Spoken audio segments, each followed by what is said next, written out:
Hello, friends. It's Monday, October 16th, and Chapo is back with you.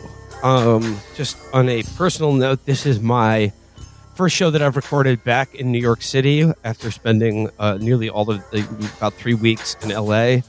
I'm back in the city now, and recording today's episode really feels like, as someone who talks about the news for a living, and people come to us for, I don't know, analysis or entertainment or comedy. I mean, like, this is a hard one to do because I feel like over the past week I've absolutely hit a limit on just like my ability to use words to communicate the adequate level of horror and disgust that I feel for the country I live in and its government. And I realize, like, I don't want to get solipsistic to talk about the way this all makes me feel, but I bring this up because I'm sure if you're listening to this right now, you're probably feeling the same thing. And I also want to acknowledge that while these like unspeakable events are taking place, and it really feels like grief and despair creep in, I have to note the absence of Matt from our show right now and talk about how difficult that is for me. I mean, like, and the thing is, like, I know Felix and I have a lot to say about what's going on in Palestine right now, but I just want to acknowledge myself, because I'm sure for you, the listener, are probably thinking the same thing. Uh, just the huge vacancy that we all feel right now in missing Matt's humor, his intelligence, his anger. And and by way of talking about that, I just want to say that, like, it is frustrating for me that we cannot tell you any more about Matt. Like, it's sort of no news is good news. Like, I guess what I can say is that he still is in the hospital, he is stable, and he is with his wife and daughter. So that is what you need to know right now about Matt. But like, just I want to acknowledge at the beginning of the show, like, to talk about how serious and how fucking terrifying world events have gotten, like, to feel that absence of Matt from this program and from being like an active participant in, like, in witnessing and commenting on what is happening in the world today is I'm feeling it acutely right now. And I suppose that's where I want to begin on today's show. I will say, yeah, like, over the past week, like, I think I hit my absolute limit for horror and disgust when I saw the White House press secretary call any calls for a ceasefire to be, quote, disgraceful and repugnant. And it's just one of those situations where you have to, like, face the reality that, like, as far as our government and media goes, there is absolutely nothing you can say or do to affect what they are doing right now, which is actively enabling and encouraging a genocide. I mean, it seems ridiculous to talk about war crimes in this situation, because what's going on right now, I think, has revealed the complete falsity of the entire, like, of international law and human rights as they're currently practiced by Western powers. But I'll say this, like, because I don't want to wallow in despair, because I realize that that's a luxury that is afforded me, being completely protected from the violence of these events. But what I will say is that, like, as far as the governments and media of just about every Western country in the world, who is now just openly agreed to look the other way while Israel just carries out a slaughter of a captive civilian population. But I will say, like, for all of the efforts of the governments, whether it be the American, EU, or Israeli government, and their various mouthpieces in the media, their propaganda campaign has worked in so much as that there is, like, basically nothing the civilians of any democratic country can do to stop the support for this horrible crime being perpetrated in our names. But it has failed entirely in terms of, like, the actual public opinion of the world. And I know things look really bleak right now, but I think it should be noted that, like, while this is happening, I think we've seen over the entire planet over the last week tens, if not hundreds of thousands of people marching in solidarity with Palestine, and probably the largest outpouring of support and solidarity for Palestine that the world has ever seen. I mean, and also keep in mind, this is happening in Europe, in which those wonderful European democracies are currently criminalizing a display of the Palestinian flag. I've heard accounts of people in Paris being arrested for speaking Arabic. So, like, in the face of all that, I think the world opinion is I think not reflected in the actions of the states that populate the world and their governments. But I think it is very clear what is going on right now, and I think everybody sees that. and the horrible sinking feeling of living in a reality where everyone can see what's going on right in front of their eyes, and to feel the horror of what that truly encompasses, and then to see the complete opposite and the absolute lies and evil and hypocrisy that we see from our media and our government, who are supposed to, or just with very very few exceptions, like our leaders in this country, and the just the unspeakable evil and the just horrible crime that they are all now actively partaking in. And I know that's a lot to say at the beginning of the show, but I feel like I had to get it off my chest. I frankly do not think it's true that we have absolutely no effect. I look, this is the most off balance I have seen both Israel and the United States caught in a in Israel centric thing in a very long time, maybe ever in our lifetimes. There is true horror that is undeniable. There is open calls for genocide, as there have been from the Israeli side for many years. There is a legitimate attempt at a final solution here. But I, I see both Israel and the United States struggling to get out of the chair and stand up. Mm. There is a legitimate sense I get that they do not know what they want to do next. I was just going to talk about that. It's because it seems to be like I was going to bring up like specifically what I'm seeing from European governments right now, where like in for the last like for early last week they were all completely on board, for basically just calling to raise Gaza. They ended all aid to Palestinians Yeah, under the guise that it's going to go to terrorism one way or the other. but as far as like Israel cutting off all power, electricity, gas, medicine, food from Gaza, and they're open, like just open description of their acts is like they perceive no civilians in Gaza whatsoever. That the European governments are absolutely signing on for war to as parties to a war crime, which makes them as guilty as the people carrying it out. And I was particularly struck by one Tory minister in the UK government, who I'm sure is I mean, I would imagine he's opposed to war crimes laws, probably because he knew that this situation would be the one to arise, in which all of the treaties to human rights and war crimes that Western countries have signed on to or authored, makes us responsible for what Israel is doing right now, which is absolutely a war crime. And I think you're right, Felix. I don't know if you read Seymour Hersh's reporting on this, Yes. but his sources in the Israeli government all reflect what you've said and what Mohammed and others have pointed out, is that they absolutely do not trust their infantry for any kind of invasion or occupation of Gaza. So they're going to rely on their air force and some of the most powerful non-nuclear weapons ever created to contain or degrade Hamas in their view, but basically just to punish the people of Gaza as much as possible, as Yeah, much as they can get away with. But they're not like they I think they all understand that they are not getting rid of Hamas. right. I mean, I think even they know clearly that these indiscriminate airstrikes, the triple taps, the purposeful destruction of hospitals, of communications, targeting schools. Bombing the This, Rafah crossing. yeah, this does not really prevent Hamas from being able to do anything, and they know that. I mean, when Hitler killed that entire village that Reinhard Heydrich was assassinated near, he knew that that wouldn't necessarily kill every partisan. I mean, this is a clear policy. Israel used to be a bit more open about describing and advertising the policy of disproportionate response. We have seen less of that because, in addition to the strategic off balancedness of it all, there's also a real sense that the Israeli information machine does not quite know what it wants, but they know, despite everything, that the only way that they could affect Hamas's capabilities in a permanent way would be reoccupying Gaza. And I mean, have you ever seen this many friendly fire incidents by a Yeah, major armed force in the modern era in this short of a time? Ever? I've asked a lot of people. I have asked a bunch of people who, you know, would not have a reason to lie or stretch the truth or anything.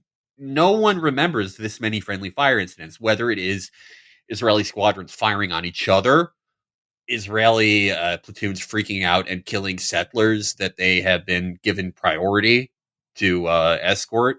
It's like 6 months of what we would get reported to us about U.S. troops in the first year of Afghanistan. It seems like we're getting every 3 days on the Israeli side.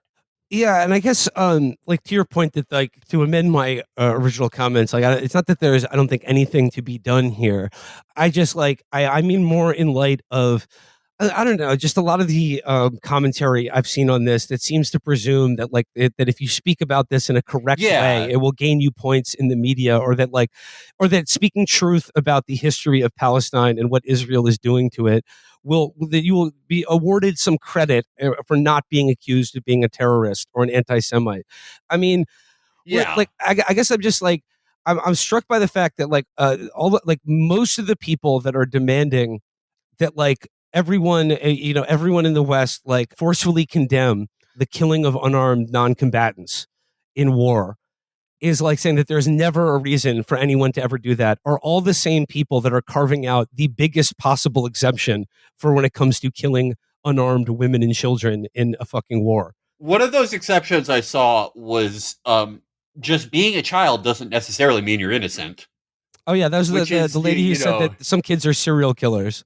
yeah. How do you just do the rest of your day after that?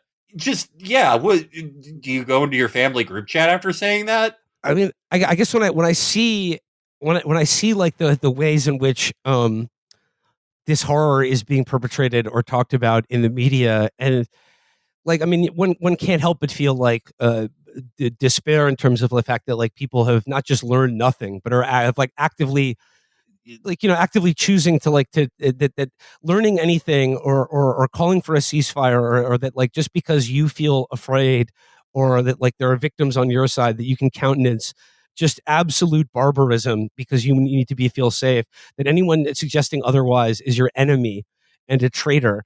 I mean, like, they loved 9/11 so much. It was the best thing that ever happened to them, and they want to go back to that feeling again.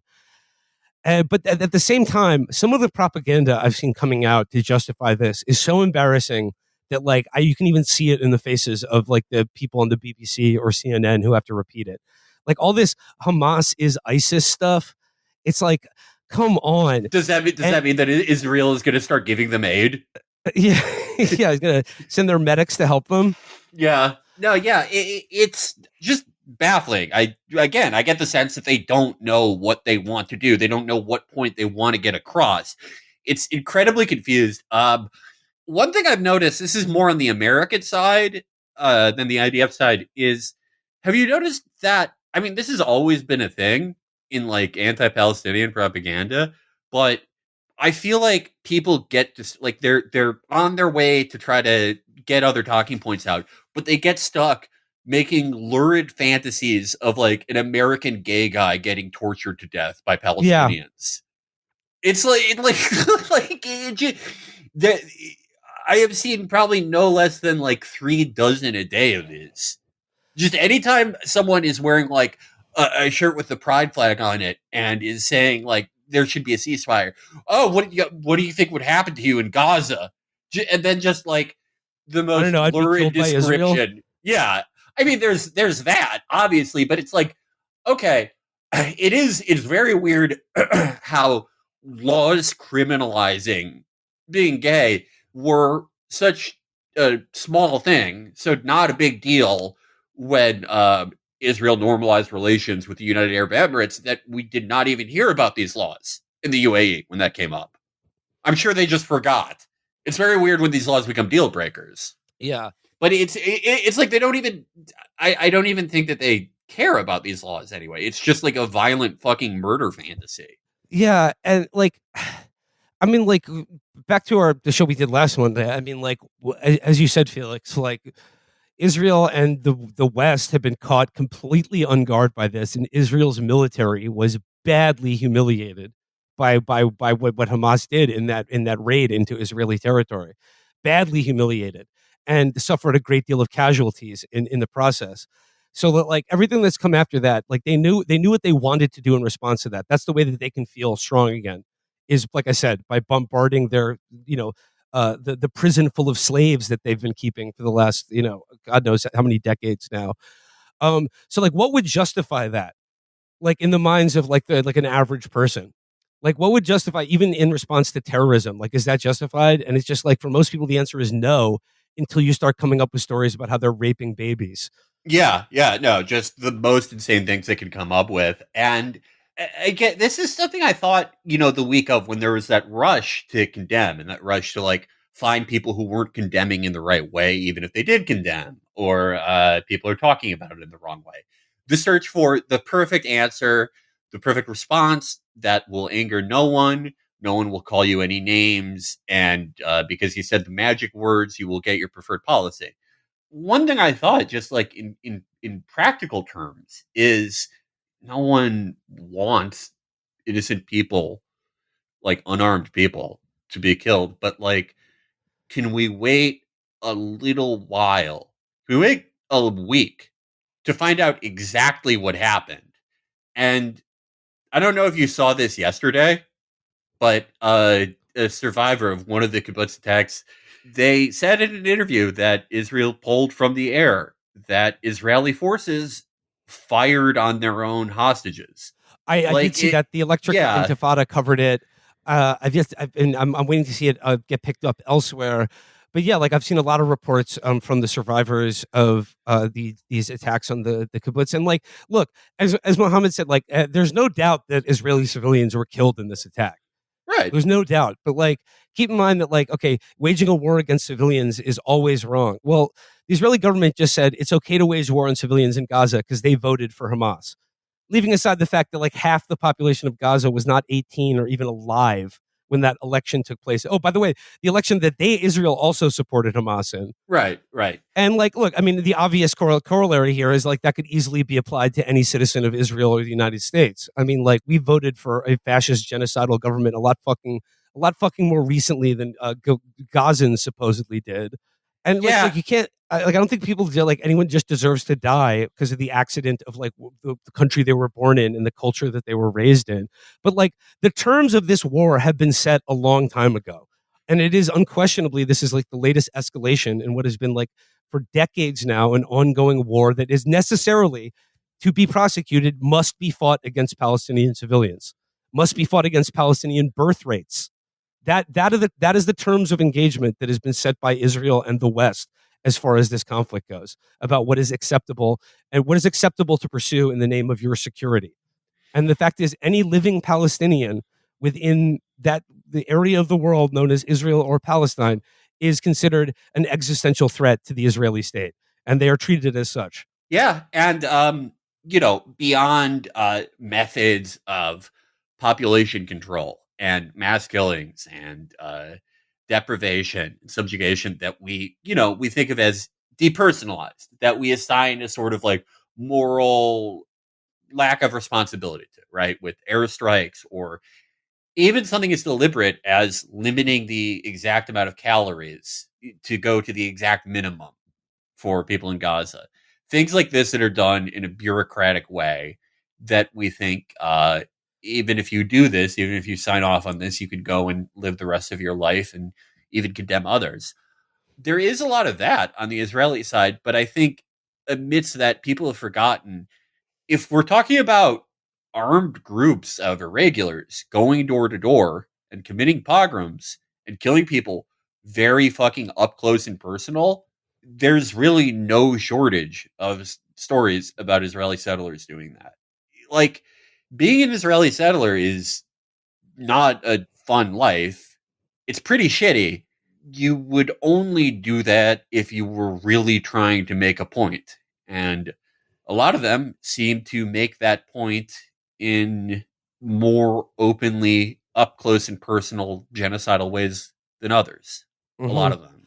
And I mean, I guess like in the Western conception of who is justified in using violence as in like in what they claim is self defense, like who is justified in killing civilians. And again, like this is a ghoulish debate, and to even like have it is almost like honestly to kind of play into the terms of the people prosecuting it. But like, I guess my question is like, if there were a group of people that looked like you, and by like you, if I'm talking to you, listener, chances are I probably mean like white people. And I mean, I pose this question to the entire Western media and American culture. If there were a group of people that looked like us, as we broadly define it, being treated the way that Israel treats Palestinians, would you have any respect for them at all if they didn't fight back? And in fact, wouldn't their submission to a state of oppression as brutal as what Israel prosecutes against them, wouldn't that be in some way a justification for their ongoing dispossession? I mean, yeah, that was previously sort of an arena they would delve into, with arguments in favor. This was more something you saw in like the late '90s, early 2000s, when it was more of like, a Death Star setup. There was, I would say broadly back then that the situation in a global sense, there seemed to be less avenues for this, right? Like there just seemed to be no challenge to US power. It just did not seem like a lot of global power had begun coalescing in other places. There was no left for the most part in most places that could affect policy. But that was the argument, right? That like, oh, actually, these people like signed a fucking piece of paper.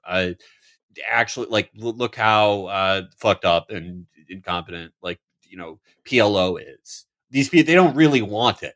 It was like arguments you see about high school football teams on rivals.com. I mean, another really horrific thing that I want to bring up, and like I don't say this because I think American lives are it's more of a tragedy when they die, but like, okay, there were Americans killed by Hamas in the first day or hour of their incursion into Israel. But or and I think there's maybe even a few Americans that were taken hostage by Hamas as well.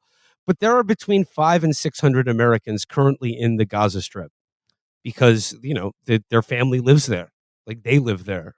The U.S. State Department has, after initially, of course, laying at the feet of Hamas every single dead American, has officially said, the Blinken State Department, that they will no longer be commenting on the cause of any American who dies going forward in this conflict, which is like Yeah. our own State Department just saying to Israel, yeah, you can kill American civilians if they're in Gaza. Yeah. And like I bring this up not because I think it's more of a tragedy if an American civilian dies, but I bring it up because it brings into stark relief of like the conduct of our own government and what their commitments really actually mean to not just global human rights, but to the rights of American citizens. Yeah, yeah. I mean, we've seen this previously. There's been like an outright criminalization on the American and Israeli side of, if you picked wrong, if you are, made such a bad choice as to have your family live in Gaza, if you rolled the dice wrong, you are automatically looked at as criminal.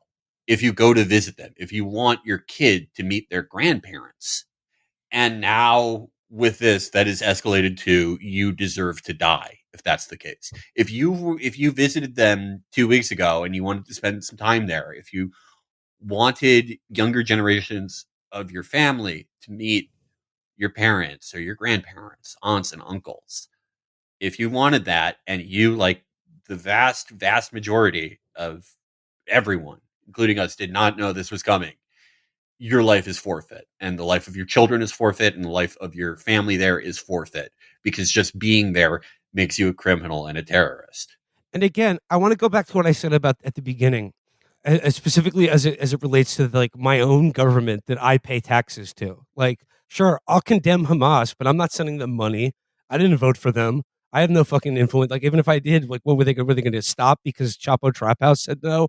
Whereas, like, the fucking Democratic Party and the United States government, like, it's our tax dollars that are using to fund this fucking genocide in Gaza right now. So maybe focus a little bit on like the people that like who you share a country and government with that are currently killing women and children.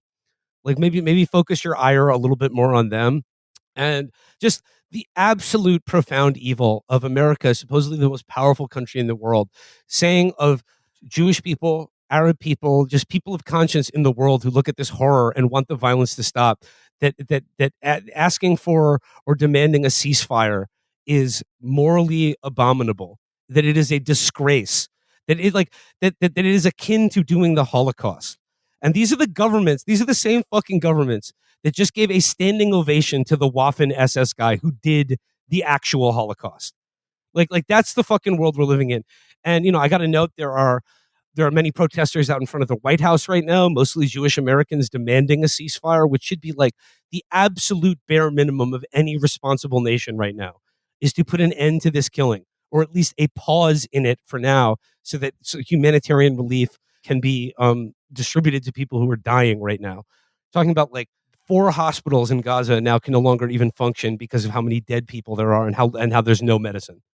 That like that's the kind of shit we're talking about. And here's another absolutely grotesque thing from this week. I know in the past people have gotten pissy with us for making fun of Joe Biden's obvious senility, but this is an example of when having you're the leader of your country be like obviously in the grips of dementia is actually kind of a bad thing. Because when he comes out and compares what Hamas did to the Holocaust and says, I've seen photos of beheaded babies, Yeah. despite no such photo, despite that being a complete fabrication, or at least like if I'm sure there are photos of dead kids out there, but like his amplification of that absolute blood libel about like seeing photos of beheaded babies because someone told him it. He didn't see pictures of that. He just said it and repeated it in service of giving license to a major ally of the United States committing a war crime and allowing them to do it with full diplomatic and military support. I mean, like the source for that, like the CNN person who put that out on CNN has already walked it back. And again, like people will say like, oh, are you saying that like no children were killed? And like, no, that's not what I'm saying. But these lurid and insane fantasies of like Hamas's bloodlust for Israelis is just like, it's so obvious what's going on here. And like, and again, to even engage with it, I think is dicey to begin with. Right. Yeah. With Biden, do you get the sense that like he started out like in default mode? Like, oh, this is 2009, this is 2014. Like, I can just say like I can give the same like carte blanche to an Israeli response. No one in America will meaningfully care about this, and like even if it's bad, no one will remember, and like Israel will be able to like establish control instantly and we'll be fine. I feel like that was the just base assumption he and a lot of his administration were operating under. And then, as things become clearer and, you realize things like how long it took large numbers of Israeli forces to regain control in regions along the border, the friendly fire incidents, just the general unpreparedness, jumpiness, and fear of the Israeli military. I think somewhere along the line, they realized that like this is not the IDF from 30 years ago. This isn't even the one from 20 years ago. And like, have you noticed this dance that everyone is doing? Just as far as like the U.S. military and intelligence and Israeli intelligence with like Iranian involvement. Yeah, where it's just like, okay, they did this, they ordered this, or no, they planned this, or what? Actually, they weren't involved, or even if they were, they don't know, and like, I really get the sense that they're aware that like a multi-front war, or even just them trying to reoccupy Gaza, it's not a guaranteed thing for them anymore. And I feel like in previous years, they would jump to like unambiguously accuse Iran of everything here, right? But there is a palpable fear here that I see. And on the US side, it seems like maybe some of the walking back that we've seen from Biden has been some of like the broad backlash that we've seen, but also they're not really sure Israel is capable of doing this. I have definitely noticed that just in like the progression of time from last week to now this weekend and the beginning of this week. As I said in the comments from European governments, where they've basically kind of like, because as we've talked about on the show, like basically like everything has become so degraded that like the people whose hands are on the till are like, the fail sons of fail sons at this point, who have like, even if you're trying to manage a ruthless blood soaked empire, just simply don't know what the fuck to do anymore. Yeah. And like you see that with like a Britain just realizing like, oh shit, we've just actively encouraged a war crime from an allied state, like which could put us on the hook for problems down the road. Or like I said, like as you pointed out, in sort of trying to beat the drums for war with Iran or kindle a larger regional war. I think like the White House is like, last week they said any calls for restraint on behalf of Israel is wholly abominable. It is anti-Semitism. Is it akin to the Holocaust? You'll notice that it is really hitting a few sites in southern Lebanon yesterday. The White House has said, basically tepidly, but is like, unmistakably told them to chill out. Yeah. As far as because like I think it's pretty clear, as you said, like nobody really knows what to do, and I think that they're looking at the options, and a lot of them of what seemed like it could have been easy before is looking like maybe way too much to swallow. Yeah, and like, look, as far as like Iranian involvement, I'm not going to act like I have some special insight here where I know one way or the other, right? None of us do. I mean, we know that like Hamas forces have trained with, Iranian special forces in the past. That was sort of crucial to like a development of Hamas developing their own sort of SOF detachments. Maybe even like they did help plan this. That's certainly possible. But I feel like if there was like definitive smoking gun truth, we'd probably be hearing about it. Because like okay, if Iran had a major role in this, and you're Israel, don't you kind of think like, okay, holy shit, like if they did this, and even if they plan this, like the fact that a Palestinian group is capable of this is fucking gigantic and changes our entire calculus. And it turns out the last 30 years of our policies have failed. But like if they did this, if you're Israel, that makes you think that they're like close to developing a nuke, closer than ever. Like you would probably make the choice of like, okay, this is going to be difficult, but like it's now or never. But instead, it's just this weird back and forth, saying one thing, retracting it, saying, "Hey, I didn't say that." I really don't know. I don't know if Iranian involvement is, much lesser than we think. I don't know if it's greater than we think, and Israel is just slowly realizing that, like, the more fronts are open in this war, the worse it's going to be for them. I really genuinely do not know. But they don't even seem to know immediate next steps forward at all. Just a complete confusion. And I mean, look to fucking hoochie coochie man Anthony Blinken's latest diplomatic trip to the Middle East, and what a complete failure that was. Yeah, can we talk about like Anthony Blinken? He did like a minstrel show at the White House 2 weeks ago, and look at what's happened in the world since. Yeah, that's one of the most insane things I've ever seen in my life. I've been picking cotton all day long. Like picking cotton blues. I'm a blues man. He was like babysit by the ghost of David Rockefeller. and he's like, he thinks he's Steve Martin in The Jerk. It's one of the most insane things I've ever seen. I don't know. Anyway, he was a victim of CC Hypno. Sorry. CC Hypno. Yeah. Also, he was supposed to have a meeting with the MBS, and the Saudis made him wait all night. Did you read that? They made him wait. They made him wait till the morning to see MBS. That's the U.S. Secretary of State. They did the Phil Leotardo move. Well, the thing with CC is like the problem for the U.S. State Department right now is they're like, yeah, like we're totally not only are we going to countenance Israel just issuing an evacuation order to 1 million people and giving them 24 hours to fucking live up to it, which is again monstrous, like an insane level of evil. Yeah, but then he's just saying, oh, they should all just go to South Gaza. And what? Just stand in a fucking field? Like they got to go somewhere. So like then they're like, oh, well, Egypt can take them. So like basically they're like demanding Egypt take something like 1.5 million refugees from Gaza while giving them nothing in return. And I'm sure there's some aid deal, or like I'm sure there's a carrot in this deal somewhere for Egypt. But like, do they seem inclined to fucking help us out with this, to help Israel just displace another million people across their border? Yeah, and I want to say, even if all these people were able to evacuate and there were no Israeli strikes on their routes, if none of them died, it would still be a gigantic fucking crime. That would still be a monstrous fucking act. That would still be just unforgivable. But we know it's not even going to be like that if this happens. And like just in general, this bullshit about Arab nations not accepting Palestinian refugees is just, it takes a very short time to look up that's not true.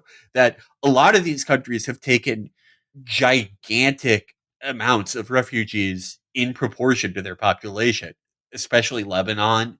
Like, it's, these are not rich or oftentimes stable countries, and yet they're still doing what they can. I mean, it's just, why is the onus on them even for that? They shouldn't even have to do the Palestinians should not even have to do this in the first place. But it's this like pretty racist assumption that it's just at its base like, yeah, hey, they're like Arab, you are too. What's the fucking difference between living in Palestine and living in, Jordan? Jordan. Even Yeah. if the Jordanian government hasn't historically and now committed fucking atrocities in Palestinian refugee camps, it's the same thing. They use the same language. It's fine. You wouldn't say this about anyone else. I mean, yeah, like I guess like the Palestinian cause is really like it's so stark in the way it just brings out like the absolute hollowness of like all of like the liberal West commitments, that we just like not only let Yeah. this happen, but that we actually think that this is part of the Western democratic project, because Israel is the only democracy in the Middle East. You see, they respect gay rights or whatever, which is, by the way, their current government certainly doesn't. Yeah, and they're certainly not trending into respecting them more. And like, Yeah, again, I feel like I'm going fucking crazy here. Every Abraham Accord country, all like when, oh my god, there's a direct flight between fucking Tel Aviv and Dubai. What do you think the laws are there? No one seemed to care then. we just like what I mean. Yeah, like it exposes it because like it just at every point it's just like the hypocrisy is so stunning, and like every commitment to the liberal project is just trashed and thrown out the fucking window in like in a torrent of bloodshed, because these people's existence is just inconvenient. It just like it does it like it makes it's uncomfortable, and like and their resistance also makes us feel squishy. Like we feel bad when we think about them killing people, because they're like, oh, like like that's evil. We like our victims to be compliant and just sort of like meek and sort of Christ-like in their suffering, because then we can feel good about it later when we feel bad about what our country did to them. Yeah, I mean, but back to what we said at the beginning, like that despair, especially if you are an American or a European, on this matter is certainly unwarranted and a little bit masturbatory, because as I said, like look at the people marching in the streets, look at the failure, look at the complete failure, not just of like the Israeli security state, but like their propaganda machine. And like, look, it's hard to say it's not working when like the media is so monolithic in how it presents this issue. But like, consider the fact that like that is the case, and you still see hundreds of thousands of people in the street risking, employment at this point, if not yeah, arrest, for just simply saying no to this fucking horrible act of aggression. This saying no genocide, like or just at least asking for a ceasefire. That the way these people are being slandered as Nazis or like criminalized for peaceful protest is, and they're still doing it, and they're yeah, still doing it. yeah. I don't at all want to strike the tone of like triumphalism. Like, I'm not there. I'm frankly not there. I don't have family there. I, like many others watching this in America, will not bear the brunt of this. Uh, but at the same time, I've never seen anyone on the Palestinian side despair. And I've seen times in America and the world where it seemed like there was just no one gave a shit about this at all. No one paid lip service even. No one even really noticed it was happening.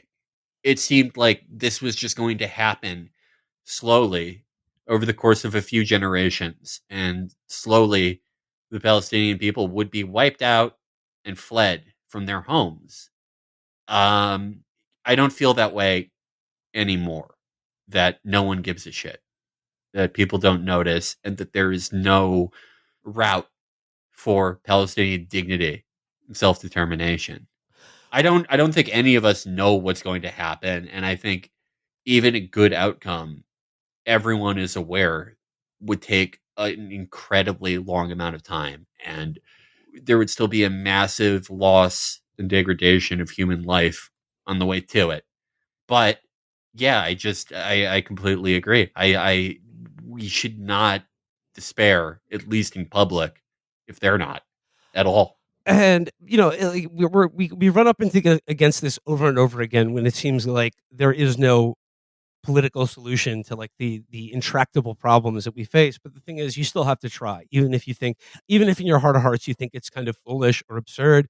You still have to try, because at the end of the day, like, that's you have to look at yourself in the fucking mirror. And like, as far as trying goes, I do want to really shout out and give like just a lot of love to Hassan, who on his Twitch Yeah. stream the other day raised something like $500,000 for Palestinian relief agencies in the span of a few hours. Like, he raised $180,000 in the first hour after going live on Twitch. And like, look, that is not. I understand like the current of public opinion in this country is so rancid, but like, don't fool yourself that like everybody thinks this way. And like, like, don't fool yourself that like the media can just control people's minds forever, because like, they never have. And like, it really doesn't seem like it is working. It is only working on people for whom it has always worked on, and are people who are like totally committed to this and will never change their minds.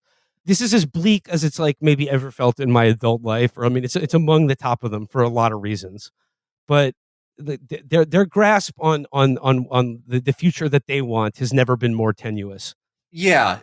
They do not seem like people who believe they are in control. That is Yes. all I'll say. But yeah, no, what Hassan did was incredible. It was incredible to watch. What his community did was very heartening. Yeah, no, I think it's a great reminder. No matter what cynicism you see in how people behave and how the media behaves and how our government behaves, there's still a lot of good out there. There are people who care, and even if in some ways this does feel as bleak or bleaker than it has, in my life or your life, there are also ways in which it's a lot different. There are a lot of Yeah. things I just could not have imagined even in 2014. And like, it's so easy to like to give in to like nihilism or just saying fuck it all, because we all remember the Iraq War. I remember millions of people marching in the streets over the entire world, condemning what we all knew to be true, that this was a completely unwarranted act of aggression on behalf of the Bush administration, and indeed a war crime. Didn't stop the Iraq War, didn't stop our media or government. And like, they certainly not only have they refused to learn any lessons. I mean, the lessons they learned were that they did nothing wrong, and it's time to do it again. But that being said, the more grotesque and the more grotesquely cynical and evil the lies that you're seeing, that the situation demands from the people who support what's going on right now, the more grotesque and cynical their lies become. Just keep in mind, it's because they have to. Yeah, and I think If they had better or more convincing lies to tell, they would be doing them. yes, They don't. yeah, absolutely. And I think unstated in all of this, and I think you see a fear of this everywhere, whether it is just like, outright insane people who are saying insane things that typically a targeted individual would say. Like, look at this girl who's wearing the Destroy Israel necklace. Yeah, yeah, Like, no, yeah. just this is like, these are like the people that Available DM me now on at Instagram. chapotraphouse.com/merchandise. Yeah, but like, not the like those people for sure, but also like, people on the liberal Zionist side, or even like, hey, I'm on the left, but blah blah blah. Here's what the perfect response would have been. I think among all of them, there's this tangible feeling and incredible amount of fear that they see that, again, this isn't 2002, that there is global power elsewhere than the United States. That I mean, I think Hamas themselves, their strategy here is a refutation of the idea that there is really anything more to be gained from American public opinion. That there are people and powers elsewhere and that the world is changing. I don't know if it's going to necessarily instantly change for the better or not. None of us know. But that is just frankly the truth. This is not the same world we lived in 20 years ago. By way of an example of just what we're talking about here, I would point out that Colombia's president, Gustavo Petro, has said that if Israel continues with this, that they will sever diplomatic ties with Israel, that they will recall their ambassador, which is what with the leadership of every civilized nation on this planet, Arab, European, Asian, American, it's what they should have done the second this shit started, is recall their ambassadors and sever diplomatic ties and put Israel under extreme sanctions at the very least. But keep in mind, Colombia was basically America's biggest and most important ally in South America. Indeed, that their right-wing death squads were, in fact, many of them trained by Israeli mercenaries in how to suppress popular uprisings and, restive civilian populations, shall we say. Colombia, a major artery of U.S. Empire in South America, is now their government is just saying no to this. I mean, we'll see what happens. They haven't done it yet. Spain's minister for social affairs has said that they are the European governments are supporting a genocide. The government of Ireland has been very good on this issue. Again, I'm not saying that this amounts to any kind of serious sanction of Israel. These are just words at this point, but it is an example of how we are not in 2002. Yeah, no, and I would go even beyond good responses in countries in Europe or places that were formerly U.S. client states. I just looking at the reaction from the Chinese public has been very hard to miss. Everyone is quite aware that America just is not. We don't carry the same weight we did not that long ago, and there is a palpable fear there. And it's not even how much of our moral authority have we cached, have we just fucking done a fire sale on over the last 20 or 30 years, if not our entire existence. But there was a time when people believed that about America. Right. It certainly isn't now. But would they even need to? Even if we had that same moral authority, what's happening right now in Gaza is so stark. Just the wholesale extermination of a captive civilian population, the intentional bombing of hospitals, of escape routes, of just unspeakable cruelty and madness that even if you believe all of the most lurid depictions of what Hamas did to Israel, that would still in no way justify what Israel is doing in any sense. Yeah, absolutely. I don't have much more to say about this. I thank you, the audience, for bearing through what is a tough episode, but I hope that I spoke in some way to, with some clarity or some compassion to what you all are feeling right now as well, which is, very, I would imagine, disgusted and afraid. But I mean, just, let that be a beginning point. I got a starting point, because we have a safety and a freedom in this country that even if you think it's mostly worthless is it still counts for something, I suppose. Yeah. If you do feel helpless or paralyzed, that is not a reflection on you. That is a normal response to feel at seeing true horror. But if you feel that way and you don't want to dwell in that and just stew in that, we will have links to some charities that are providing much needed relief to Palestinians. Look, if you live in this country or the UK or anywhere else where they're trying to criminalize acknowledging what you see with your own eyes, and you're wondering what you can do, there are real material ways that you can help people. But I'd also like to add that we're seeing a very familiar demonization and dehumanization of Muslims, Arabs, of Iranians, of people that the U.S. has depicted as enemies. You want to talk about the utter failure of grotesque propaganda? How about that global day of jihad, folks? Yeah, Jesus Christ. The only person that killed was a fucking 6-year-old in Chicago. Yeah. Who happened to be Arab. Yeah. And killed by a landlord too. Yeah, Jesus Christ. Just fucking horrible. But just please, if you want to do something and you've given what you can give, please just keep seeing these people as you always have, as human beings, as your neighbors. Treat them the same way that you always have, please. They they need they need decent people to stand by them now. And I understand, like in times like these, like tensions are very high and people's emotions are very torqued up, and people like rightly feel like, fear causes people to lash out. And like I totally understand that urge. Like I feel it myself, but I'll just tell you, like on a stupid personal level, the deal I've made with myself, which is that if I choose to engage with any of the like, mind rendingly stupid propaganda and evil that I see on social media, which is, let's be honest, how the majority of us are experiencing this crisis. If I choose to engage with any of that, I will, for every one that I do, I will donate to a Palestinian relief organization, because, like, I feel like if if if you're just kind of lashing out, it's just like put some fucking put some paper behind it at the very least. And I'm not saying don't lash out, don't make fun of people, don't be trollish on social media. I'm not scolding fucking anyone.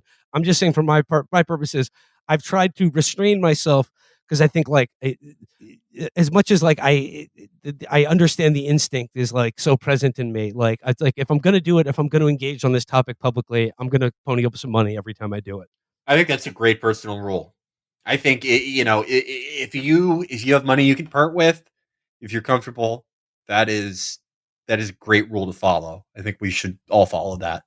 All right. I think we can leave it there for today. I guess just to close things out on a personal note, I mentioned that this is my first episode back in New York City, and obviously I'm feeling, kind of, uncomfortable and vulnerable to like having left LA, and we're dealing continuously with with Matt's health situation, and like the last 3 weeks have been immensely difficult for all of us. But I just want to say, for the time that Catherine and I spent in LA, I want to thank Chris and Molly, of course, Amber Rollo, who hasn't, endured more in the last month or so than just about any human being that I've known in my life. And I truly have to send my love and appreciation to her. But just to everyone in LA who's helped us over the past week, who came to the hospital, who, like provided a meal, who did anything for Matt and Amber right now. You all know who you are. And that will always be with me. I will always be a ride or die for everyone. You know who you are. But we just, and also Absolutely. like the love and support of you guys, the listeners. It's just it's meant a lot, and it's pulled me through what has been, an incredibly difficult time for myself and the show. Probably not going to plug the movie screening at the end of this episode. That's all right. All right, we'll leave it there for today. Till next time, bye. Bye.